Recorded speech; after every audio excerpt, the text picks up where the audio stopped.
The first thing she heard was the sound of a world tearing itself apart.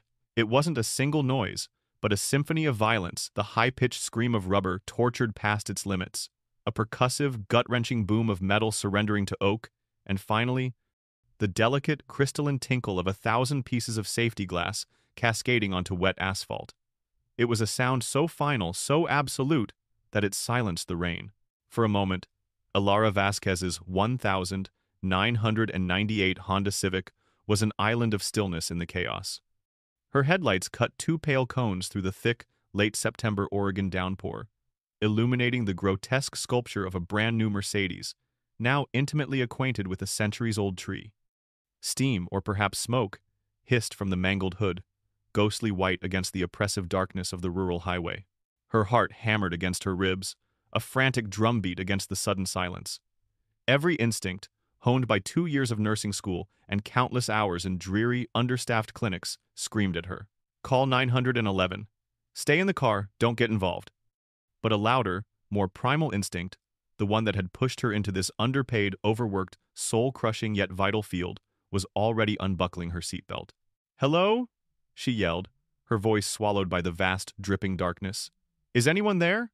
The only answer was the metronomic tick-tick-tick of cooling metal. She grabbed the heavy-duty flashlight from her glove compartment and the worn, overstuffed paramedic bag she always kept in her passenger seat, a relic from a summer EMT course she'd aced. The rain was cold, instantly soaking her thin diner uniform and plastering her dark hair to her scalp. The air was thick with the acrid stench of deployed airbags, gasoline, and something metallic and coppery that turned her stomach. Blood. The driver's side was a catastrophe of crushed steel. But the passenger side, while buckled, was accessible. Inside, a young woman, no older than 19 or 20, was slumped against the steering wheel. Her blonde hair was matted with blood from a gash on her forehead, but that wasn't the problem. The real problem was the unnatural angle of her leg, pinned by the dashboard, and the dark, pulsing stain spreading with terrifying speed down her designer jeans. Femoral artery. The widowmaker. Ilara's mind went into clinical overdrive, a defense mechanism against the panic clawing at her throat. Airway, breathing, circulation. The girl was breathing, a shallow, ragged gasp. Airway was clear. But circulation? That was a 5-alarm fire. Her fingers, though numb with cold, were deft. She ripped the girl's pant leg open, revealing the horrific wound. She pressed both hands down hard, leaning her full weight into it, feeling the hot, slick blood soak through her fingers. While maintaining pressure, she fumbled for her phone. 1 bar. Please, please, 1 bar. 911, what is your emergency? Car crash. Highway 26, about 10 miles east of Seaside, Ilara said, her voice tight with strain. Single victim, female, late teens, pinned in the vehicle, massive hemorrhaging from a femoral artery laceration. She's going into hypovolemic shock. The dispatcher's voice was calm, but the undercurrent of urgency was unmistakable. Okay, ma'am. We have a major pileup 5 miles west of you due to the storm. All units are tied up. I'm dispatching from Warrenton, but it's going to be a while. Best estimate is 30 minutes. Maybe more. 30 minutes. Ilara's blood ran cold. She looked at the girl's face, already a pale, waxy canvas. Her lips were turning blue. 30 minutes was a death sentence. The girl would be bled out in 10. She doesn't have 30 minutes, Ilara yelled into the phone. She has 5, maybe. Ma'am, do the best you can. Maintain pressure. Help is on the way. The line went dead. Do the best you can. It was a hollow platitude. Her best wasn't enough. The pressure was only slowing the inevitable. The pool of blood on the car floor was growing. The girl's breathing hitched, a shuddering sigh. Her pulse, thready and weak under Ilara's fingers, was fading. Desperate, Ilara's eyes scanned the girl's body for any information. On her slender wrist, a delicate silver bracelet, a medical alert charm. Ilara hooked a finger under it and read the tiny engraved script. O, negative, rare subtype, penicillin allergy. The words hit Ilara like a physical blow. O negative, the universal donor. But a rare subtype meant the hospital might not have it readily available, and even if they did, it wouldn't matter if the girl was dead before the ambulance arrived. And then, a thought, a terrible, insane, impossible thought flickered in the back of her mind. A memory from a textbook on battlefield medicine, a chapter on last-ditch procedures from a bygone era. Direct transfusion, person to person. A procedure so risky, so archaic, so fraught with peril air embolisms, transfusion reactions, blood-borne pathogens that it was never, ever done. It was medical malpractice in its purest form. Alara looked at the girl's dying face, then down at her own arm. She knew her blood type as well as her own name. It was a fact that had been drilled into her since she was a child, a quirk of genetics she shared with her father. O negative, the same rare subtype. For a dizzying second, the world tilted. On one side was her entire future, her nursing license, her dream, the mountain of student debt, the law, everything she had worked for, scraped for, sacrificed for. On the other side was this girl, a complete stranger, whose life was measured in seconds. The girl's eyes fluttered open, unfocused and cloudy with shock. They were a startling blue. She murmured something, a faint whisper. "Mom." That was it. That was the choice. With a surge of adrenaline that banished all doubt, Alara moved. Her hands, shaking but purposeful, flew to her paramedic bag. She pulled out an IV start kit. 2 needles, tubing, antiseptic wipes. She didn't have a blood pressure cuff to act as a proper tourniquet, so she ripped a strip of fabric from the car's headliner. She tied it around the girl's upper arm, her fingers finding a viable vein with practiced ease. 1 needle slid in. She taped it down. Then came the harder part. Tying the other strip around her own bicep, she slapped at the crook of her elbow, watching her own vein rise. Her heart was a jackhammer. "This is crazy. This is career suicide." She looked at the pale face of the stranger. This is the right thing to do. The needle bit into her own skin, a sharp, searing pain. She connected the tubing. There was no pump, no filter, just a direct line from her life to this girl's. Gravity and the pressure differential of their heartbeats would have to do the work. She released the tourniquet on her arm and felt an immediate, dizzying coldness spread from the injection site. It was the sensation of her own life force, her warmth, her vitality, leaving her body. She watched, mesmerized, as the dark river of her blood flowed through the clear tube and into the arm of the dying girl. She kept one hand pressed firmly on the wound, her body contorted in the cramped space. Minutes stretched into an eternity. The rain hammered on the roof. The world narrowed to the hiss of the rain, the pounding in her ears, and the slow, steady drain of her own strength. She felt lightheaded, nauseous. Black spots danced in her vision. But then, she saw it. A flicker of color returning to the girl's cheeks. Her breathing, while still shallow, deepened and steadied. The pulse beneath Alara's fingers, which had been a butterfly's flutter, grew stronger, more insistent. It was working. She didn't know how long she stayed like that. A human blood bag, a living dialysis machine, her body a bridge between life and death. When the flashing red and blue lights finally painted the trees and the paramedics swarmed the car, she could barely register their shocked faces. "What in God's name?" one of them breathed, his eyes wide as he took in the scene. Alara's vision was tunneling. "Oh, negative," she slurred, her tongue thick and heavy. "Oh, negative. So am I." They worked around her, a flurry of professional, urgent motion. They cut her line, sealed her arm, and finally used the jaws of life to peel the car open. As they loaded the girl onto a gurney, Alara stumbled back, leaning against a tree for support, the world spinning violently around her. A paramedic wrapped a blanket around her shoulders and took her vitals. "You're a hero," the young man said, his eyes filled with an awe that Alara couldn't process. "You saved her life." Alara just nodded, a wave of profound exhaustion washing over her. She watched the ambulance's taillights disappear into the rainy darkness, a small, pale woman left standing on the side of a lonely highway, her uniform stained with 2 people's blood, feeling not like a hero, but like someone who had just jumped off a cliff without knowing what lay at the bottom. The antiseptic smell of a hospital was a scent Alara normally found comforting. It smelled of healing, of order, of science triumphing over chaos. But today, sitting in the hushed, sterile waiting room of the St. Jude Medical Center's intensive care unit, it smelled only of anxiety. A day had passed. She had given a statement to the police, been treated for mild hypovolemia and sent home, and had slept a dead, dreamless sleep for 12 hours. But the first thing she did upon waking was drive to the hospital. She had to know. A doctor with weary eyes and a name tag that read, Dr. Evans, approached her.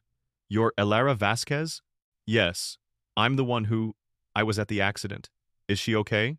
Dr. Evans scrubbed a hand over his face, a gesture that spoke of a long and difficult night. Her name is Chloe De Winter. She's stable. Critical, but stable. You arrested the bleed. The transfusion... Well, the transfusion bought her the time she needed to get here.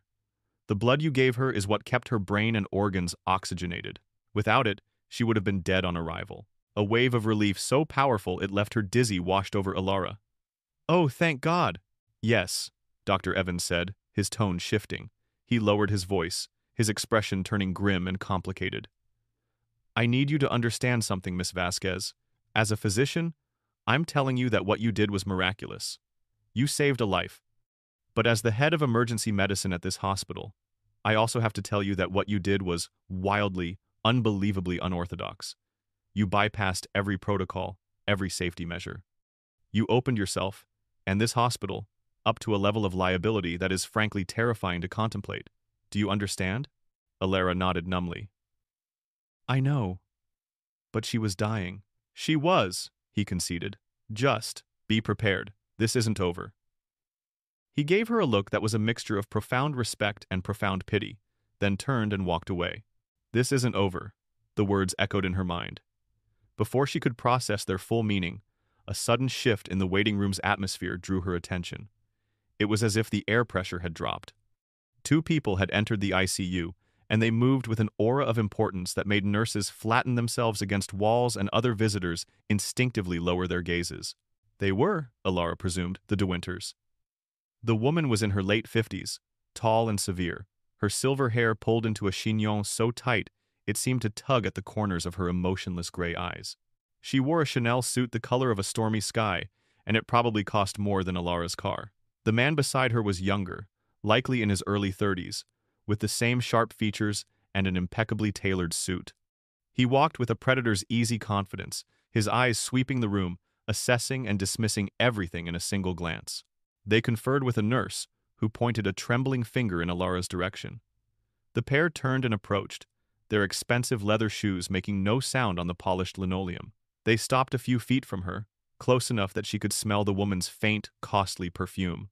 The woman, Beatrice De Winter, Alara assumed, said nothing. She simply looked Alara up and down, a slow, deliberate appraisal.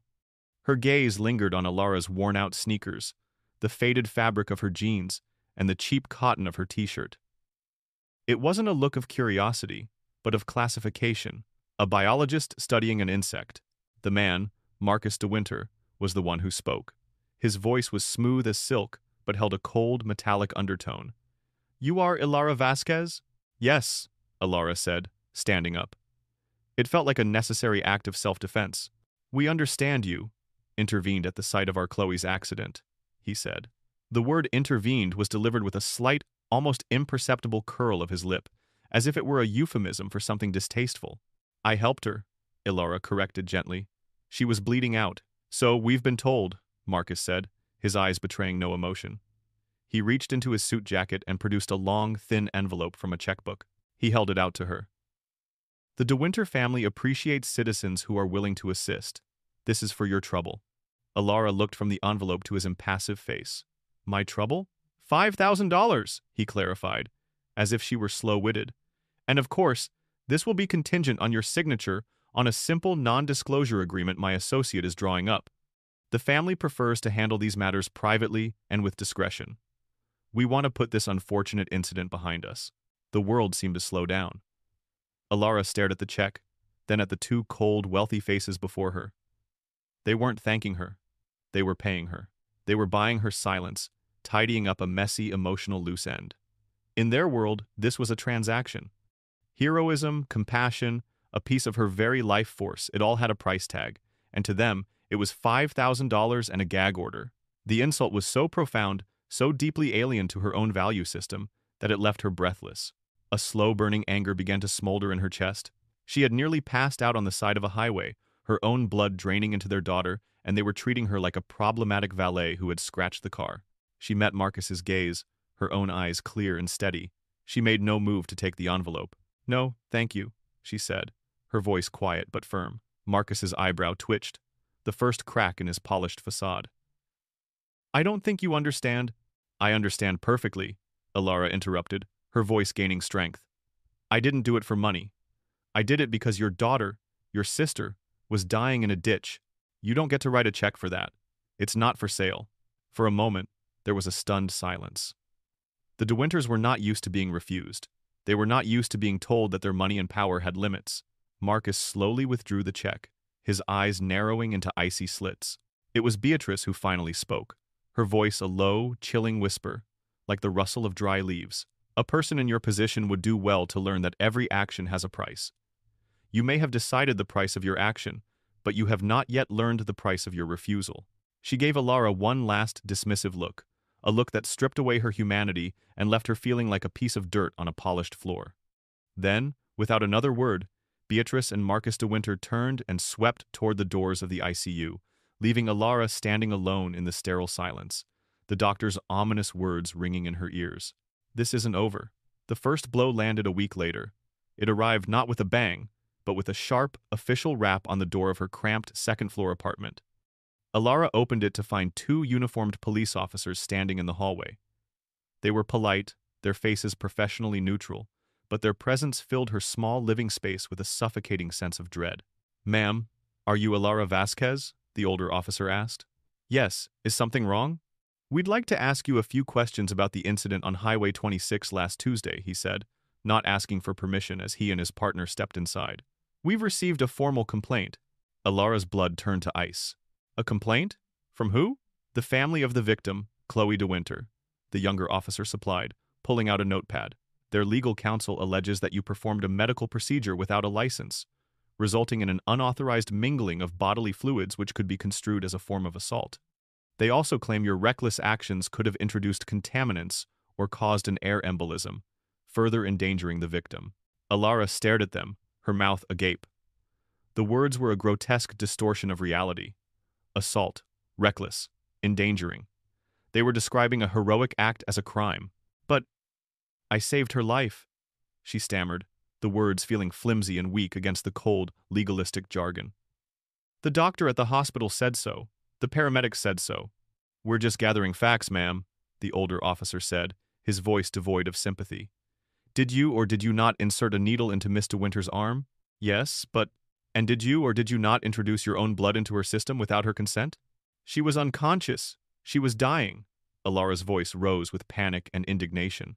"We understand the circumstances may have been difficult," the officer continued, his tone maddeningly calm. "But the law is the law. You are not a licensed physician. You did not have consent. We'll be filing a report with the district attorney's office. They'll determine if charges are warranted." They left as quietly as they came, leaving Alara shaking in the middle of her living room. The De Winters weren't just refusing to thank her. They were trying to put her in jail. They were using the very laws designed to protect people to punish the one person who had saved their daughter. It was a terrifying, brilliant act of cruelty, twisting her compassion into a weapon to be used against her. The rage that had been smoldering in her chest was now a roaring fire. The second blow came 2 days later, via a phone call that shattered her future. It was Dean Albright from the nursing school, a woman Alara had always respected. Her voice, usually so warm and encouraging, was now cool and distant. "Alara, I'm calling about the incident you were involved in," the dean began. "No preamble, no pleasantries.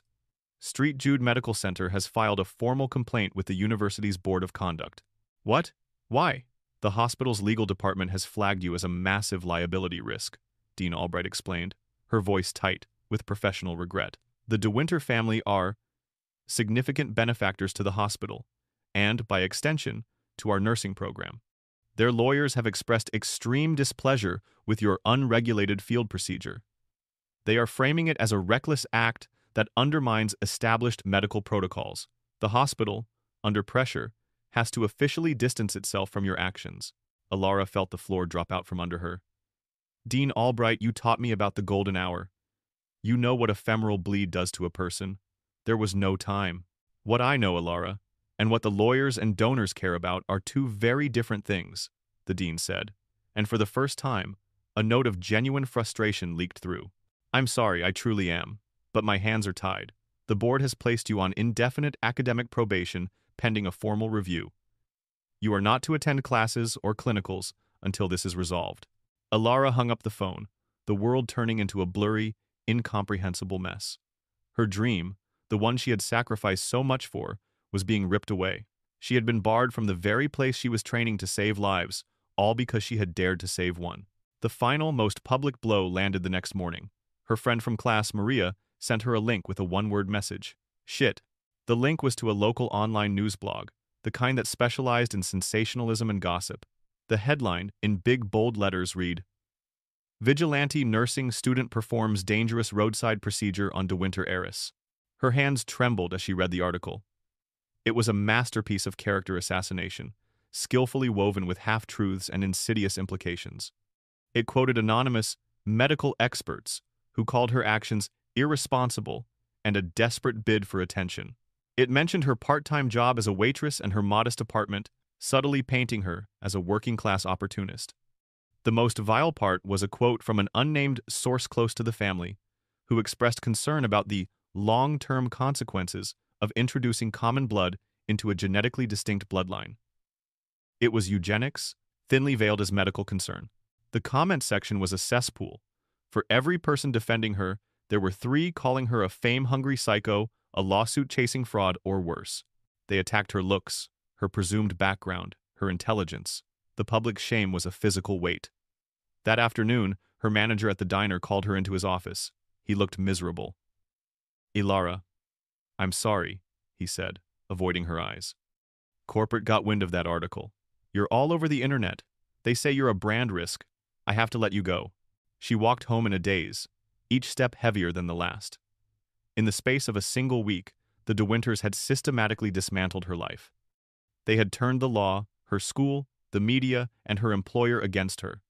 She was isolated, unemployed, and on the verge of being expelled from a program that was her entire world. Desperate, she made one last call to Street Jude, asking to speak with Dr. Evans, the one person who had seemed to understand. She was routed to a hospital administrator, a man whose voice was pure, refrigerated bureaucracy. Miss Vasquez, he said crisply. Dr. Evans is unavailable.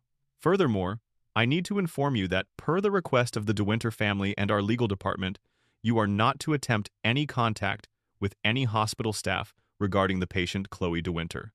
You are a person of interest in an ongoing legal matter. You are a liability we will not tolerate. Do I make myself clear? He hung up before she could answer.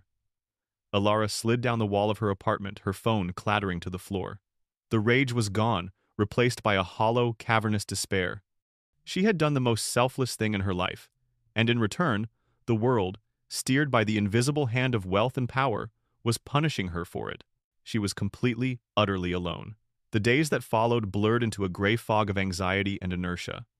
Ilara's apartment, once her sanctuary, began to feel like a prison cell. The textbooks on her desk, filled with diagrams of the human heart and the intricate dance of pharmacology, now seemed to mock her. They were artifacts from a future that had been stolen. Disconnection notices for her electricity and internet began to appear, tucked under her door like little white flags of surrender. She stopped answering her phone, screening out the calls from unknown numbers, which she assumed were either reporters or debt collectors. The fight had gone out of her. The De Winters had won. They had not just knocked her down, they had buried her under the rubble of her own life. She was sitting on her lumpy couch, staring at an eviction warning, when a new email pinged on her laptop. The subject line was simple. Your case. She nearly deleted it, assuming it was more spam or hate mail. But something made her click. The email was from a man named Arthur Chen. It was brief and to the point. Miss Vasquez, my name is Arthur Chen. I'm a lawyer. I read the article about you, and then I did some digging and read the police report. What is happening to you is a travesty. The De Winter family is using their money to pervert the justice system and destroy an innocent person. It makes me sick. These are the fights I take. I work pro bono for clients I believe in. I believe in you. If you are willing to fight back, I will fight with you. Coffee is on me. Let me know. Arthur Chen, Esquire. Ilara read the email 3 times. A lawyer. Pro bono. For a moment, suspicion warred with a desperate, unfamiliar flicker of hope. Why would anyone want to help her? What was the catch? In her new, cynical reality, every outstretched hand probably held a knife. But the raw anger in his email felt genuine. It makes me sick. It was the first time in weeks that someone had articulated the exact emotion churning in her own gut. She had nothing left to lose. She wrote back 2 words. When and where. They met the next day at a noisy, no-frills coffee shop downtown, miles away from the polished spheres the De Winters inhabited. Arthur Chen was not what she expected. He was young, maybe 30, with a restless energy that seemed to vibrate in the air around him. He wore a slightly rumpled suit, his tie was loosened, and he spoke in rapid-fire bursts, gesturing emphatically with his hands.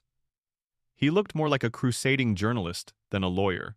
"Ilara, thanks for coming," he said, sliding a cup of black coffee across the table to her. "First off, I want you to know, I think you're a hero. What you did was an act of profound courage, and what they're doing to you is a goddamn crime." His directness was startling. "They say I'm the one who committed a crime," Ilara said, her voice raspy. "Bullshit." Arthur shot back, his eyes flashing with intensity. "It's legal intimidation. A strategic lawsuit against public participation, or in this case, a strategic persecution against private compassion. They're using the letter of the law to suffocate the spirit of the law. They have unlimited resources, so they can bleed you dry, bury you in paperwork, and ruin your reputation until you just disappear. They're making an example out of you." He leaned forward, his voice dropping. "Here's their strategy, plain and simple. They can't stand that their precious daughter was saved by a commoner. It ruins their narrative of control, of exceptionalism. You, a working-class nursing student, held their daughter's life in your hands. You are a reminder of their powerlessness in that moment, and they can't tolerate it. So they have to destroy the reminder. They have to paint you as unstable, as a criminal, as an opportunist. That way, the story isn't working-class hero saves heiress, it's wealthy family defends itself from reckless commoner. They're rewriting history with money." Hearing her chaotic, terrifying experience laid out so clearly as a deliberate strategy was both horrifying and strangely clarifying. It wasn't random cruelty, it was a calculated campaign. "But how do we fight that?" Ilara asked, the flicker of hope growing brighter.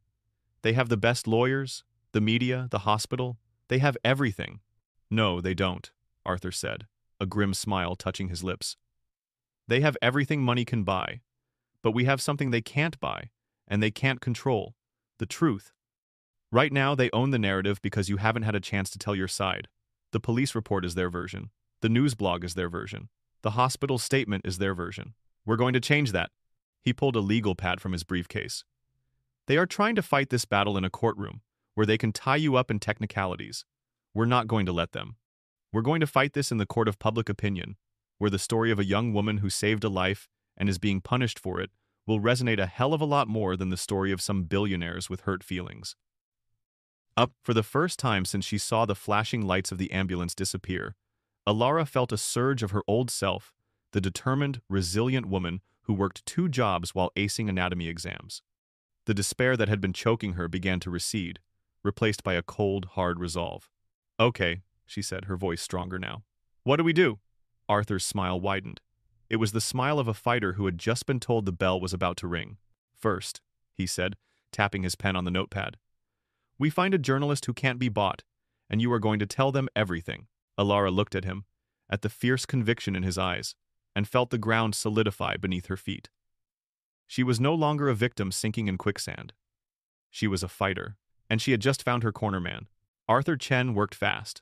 Within 2 days, he had arranged a meeting with Sarah Jenkins, an independent investigative journalist with a reputation for being a bulldog. She had a popular online news show and a podcast known for deep dives into stories of injustice. They met not in a sterile studio, but in Ilara's own apartment. Sarah wanted to see where she lived, to understand the world the De Winters were trying to crush. The interview was grueling.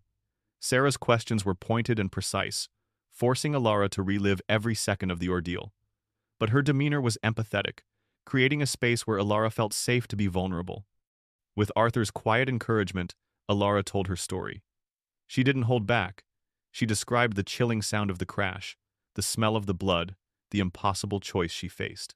She spoke of the dispatcher's 30-minute warning and the whispered word, "Mom," from the dying girl that had sealed her decision. She explained, with tears welling in her eyes, how it felt to have her compassion twisted into a crime, to have her dream of being a nurse used as leverage against her. She laid her soul bare. The interview aired 48 hours later. The impact was immediate and explosive. It went viral overnight. The raw, unvarnished honesty of Ilara's account was a powerful antidote to the De Winters' slick PR campaign. People shared the video with a single hashtag, Team Alara. The story of the Good Samaritan being persecuted by the one percenters was a narrative that resonated deeply in a divided country. Suddenly, Alara was not alone. Her email, which had been a source of dread, was now flooded with thousands of messages of support from strangers across the world. A GoFundMe Arthur had set up for her legal defense and living expenses exploded, shattering its initial goal in under 6 hours. The most significant change came from within the medical community. Doctors, nurses, and paramedics, who had previously been silent for fear of professional reprisal, began speaking out. They posted anonymously on medical forums and then, emboldened, on their own social media. They explained the medical science behind Alara's decision, validating her choice. An ER doctor from Chicago posted a video that was viewed over 1 million times. "That young woman didn't just follow her training," he said, looking directly into the camera. "She followed the highest calling of our profession, to put the patient's life above all else. She's more of a nurse than some people I've worked with for 20 years." The public tide had not just turned, it had become a tidal wave. The comments on the original hit piece article were now a solid wall of condemnation against the blog and the De Winters. The story was picked up by national news outlets, all of them framing it as a David versus Goliath battle. The De Winters, ensconced in their world of privilege, were clearly rattled by the loss of control. Their response was clumsy and brutal. Enraged by the public's embrace of Alara, they instructed their legal team to double down. They officially filed a multi-million-dollar civil lawsuit against Alara, citing grievous physical and psychological damages and unquantifiable harm to the De Winter family lineage. Then they made their biggest mistake. Marcus De Winter, in a foolish attempt to reclaim the narrative, agreed to a sit-down interview on a major cable news network. It was a catastrophe. Faced with softball questions, he still managed to come off as imperious and utterly devoid of empathy. The final nail in his coffin came when the interviewer asked him to respond to those who called Alara a hero. Marcus scoffed, a faint, condescending smile on his face. "A hero? A hero doesn't take reckless chances with another person's life. My sister comes from a distinct heritage, a specific quality of lineage. To have that compromised by the blood of a total stranger, with no knowledge of her history or health, it's a violation. Frankly, it's disgusting." The phrase, "the blood of a total stranger," became the soundbite heard around the world. It was a moment of pure, unadulterated snobbery, a confession of his true prejudice. He wasn't concerned for his sister's health. He was horrified by the contamination of her blue blood by Alara's common red. The backlash was biblical. The De Winters became a national symbol of arrogant, out-of-touch elitism. Protesters began gathering outside their corporate headquarters. In the midst of this firestorm, as Arthur was gleefully fielding calls from news producers, he received one that made him go silent. He listened for a moment, his eyes widening. He hung up and turned to Alara, who was watching the news coverage with a dazed expression. "That was my contact at St. Jude," Arthur said, his voice quiet with significance. "She's awake. Chloe De Winter is awake and talking." The sterile white walls of the hospital room felt like an arena. The air was thick, with a tension that was almost palpable. Alara stood beside Arthur, her hands clasped tightly in front of her. Across the room, near the window overlooking the city, stood Beatrice and Marcus De Winter. They looked haggard, the strain of the public excoriation showing in the rigid lines of their bodies. They glared at Alara with undisguised hatred. But none of them were the focus. All attention was on the small figure in the hospital bed. Chloe De Winter was pale and thin, a bandage still on her forehead, but her blue eyes, the same eyes Alara had seen flutter open in the wreckage, were clear and fiercely intelligent.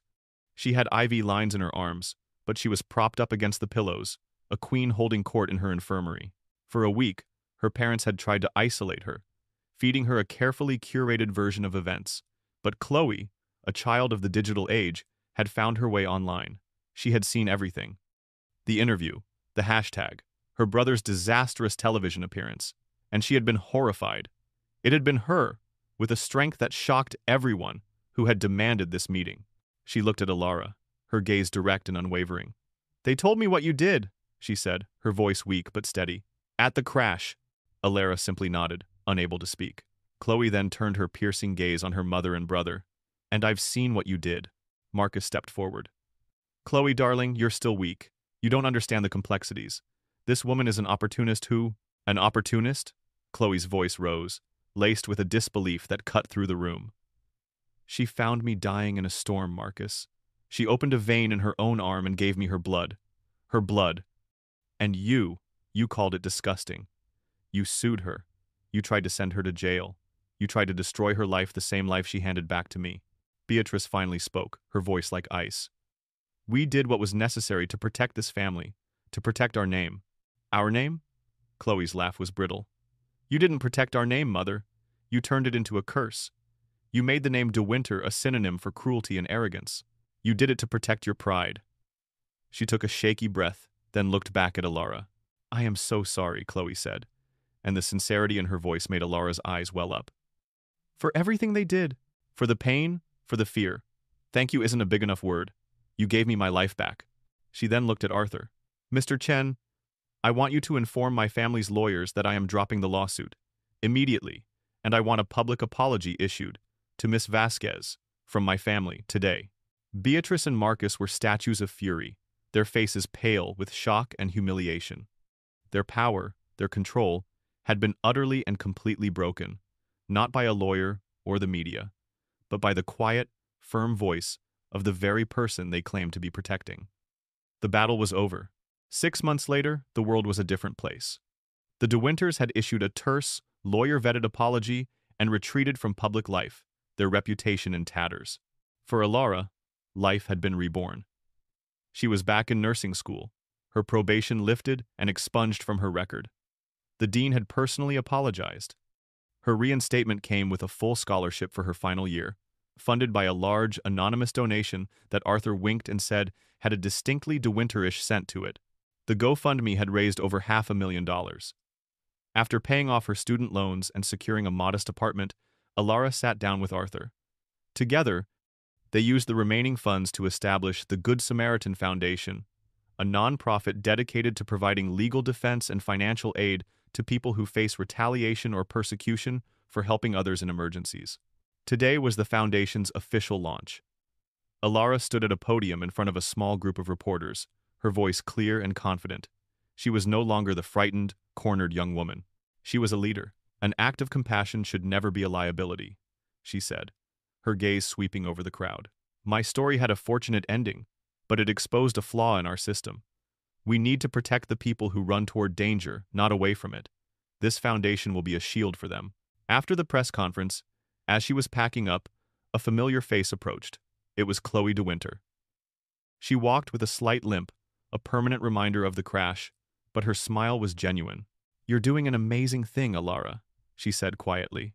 It's the only thing that made sense, Alara replied, returning the smile. They stood in comfortable silence for a moment. I'm applying to volunteer, Chloe said. If you'll have me. Alara's smile widened. We'd be lucky to have you.